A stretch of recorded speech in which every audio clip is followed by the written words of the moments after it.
কথার পয়েন্ট ছুটে গেলে পরে আর বেশি একটা জিদ করুন না। যাই হোক, বিশেষ প্রয়োজনের কথাটাও বলা হয়েছে, যেহেতু প্রধান আকর্ষণ।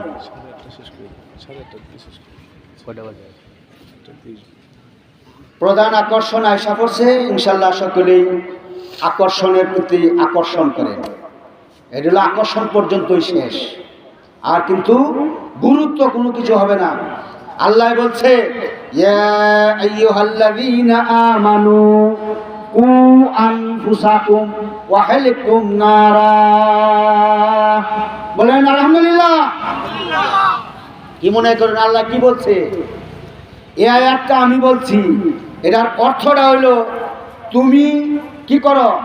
আল্লাহ কইছে, ইয়া আইয়ুহাল্লাযীনা আমানু, হে আমার বান্দারা, তোমরা কারা আমার প্রতি ঈমান আনছো।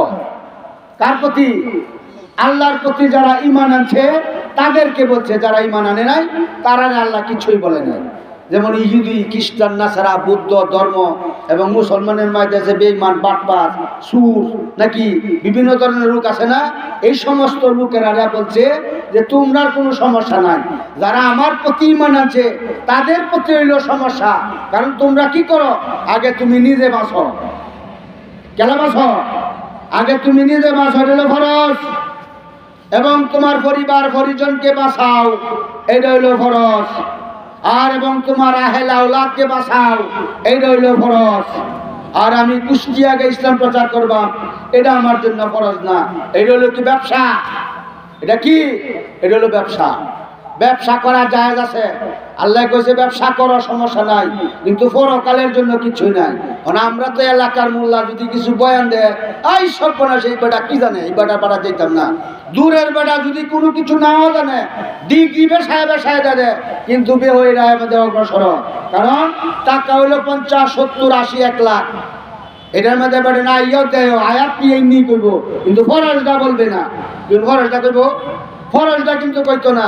এই জন্য এলাকার, যখন এলাকার আলেমরা বয়ান দেয় তখন জাপায় পড়বেন। বিদেশি আলেমরা বয়ান দিলে মনে চাইলে আইবেন, না আইলে নাই। কার কেন লাগি?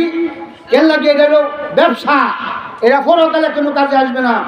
আল্লাহ রাব্বুল আলামিন এই যেন বলছে না, মৃত্যু ব্যক্তির জন্য একটা কথা বলি, কিন্তু আমরা তো সময় চাই না। আর অন্যান্য ব্যক্তিরা যারা এই চাহলা ব্যক্তি, তারা কিন্তু এই যে বয়ান দেয়, বয়ানের মধ্যে খুতবা পড়তে পড়তে জায়গা 20 মিনিট, এবং লিফলেট পড়তে পড়তে লিফলেটের 80টা পর্যন্ত পড়ে। এটা কি তারা পড়ার প্রয়োজন? কয়টা পড়ার প্রয়োজন? এটা কি তারা পড়ার প্রয়োজন? এটা কি এলাকার লোকে জানছে না?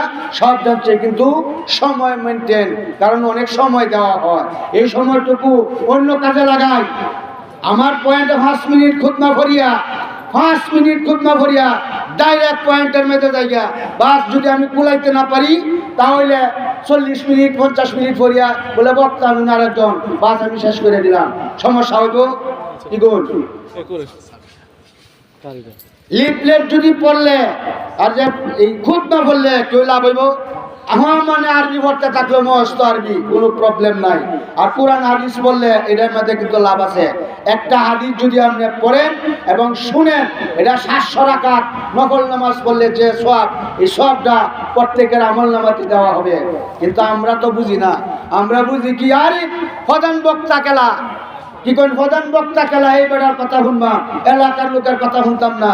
আল্লাহ রাব্বুল আলামিন বলছে, মানুষ যখন মৃত্যু মুখে পতিত হয় তখন কিন্তু কি হয়, তখন আজরাইল আইয়ে দন্ত আইয়ে না, আজরাইলে কেউ কহে, আজরাইলে কেউ দোষারোপ করে না, ওইলে শহীদ থেকে ফুরিয়ে গেছে, আর নইলে যে কোনো অবস্থায় রোগে ফুরিয়ে গেছে, রোগেতে বিভিন্ন সমস্যা দেয়া, এটা কিন্তু মৃত্যু মুখে পতিত হয়। যখন আজরাইল, একটা মানুষ যখন মৃত্যু মুখে পতিত হয়, তখন নামাজ পড়ুক আর না পড়ুক, এরা দল কিন্তু দুইটা। একটা হইলো শয়তান আইয়া প্রস্রাব লইয়া, শয়তান প্রস্রাব লইয়া বাম পাশে দাঁড়াইব। আর যদি আলেমের সাথে মহব্বত থাকে তাহলে আলেমের একটা বাম ডাইন পাশে দাঁড়াইব। দাঁড়ায় বলতে থাকবো, এই শয়তানে বলতে থাকবো, এ বন্ধু, তুমি দুনিয়ার বুকে আমার কথা অনুযায়ী চলছ, এখন মূর্ছ অবস্থায় তোমার জন্য এক পালা শরবত নিয়ে আনিয়াছি। শরবত কি? প্রস্রাব। যখন আলেমের সাথে মহব্বত থাকে, কোন আলেম? এলাকার আলেমের সাথে যদি মহব্বত থাকে, তাহলে আলেমের পাপাত্তায় ডাইন পাশে দাঁড়াইবো, দাঁড়াইয়া বলতে থাকবো, হে বন্ধু, তোমার ডান পাশ বাম পাশে শয়তান প্রস্রাব লইয়া দাঁড়াইয়াছে, এখন তুমি পড়ো লা হাওলা ওয়াল কুওয়াতা ইল্লা বিল্লাহে, এই কালমা শরীফ পড়িয়া তুমি বাম দিকে ফু দাও, ফু দেওয়ার সাথে সাথে শয়তান প্রস্রাব লইয়া কত দূরে যাইবো তার আর পাত্তা পাওয়া যাবে না। এই সময় আলেমের পাপাত্তা বলতে থাকবো, হে বন্ধু, তুমি পড়ো লা ইলাহা ইল্লাল্লাহু মুহাম্মাদুর রাসূলুল্লাহ সাল্লাল্লাহু আলাইহি ওয়াসাল্লাম।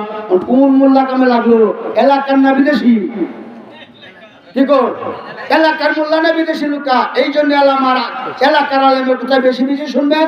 মৃত্যুর সময় কামে লাগবো, বেহেশতে গেলে এলাকার আলেমের সুপারিশ ছাড়া কোনো চান্দু জান্নাতে যাইতে পারবে না।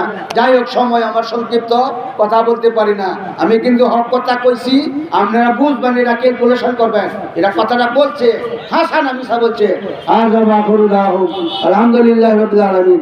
আসসালামু আলাইকুম ওয়া রাহমাতুল্লাহি ওয়া বারাকাতুহু। মাশাআল্লাহ।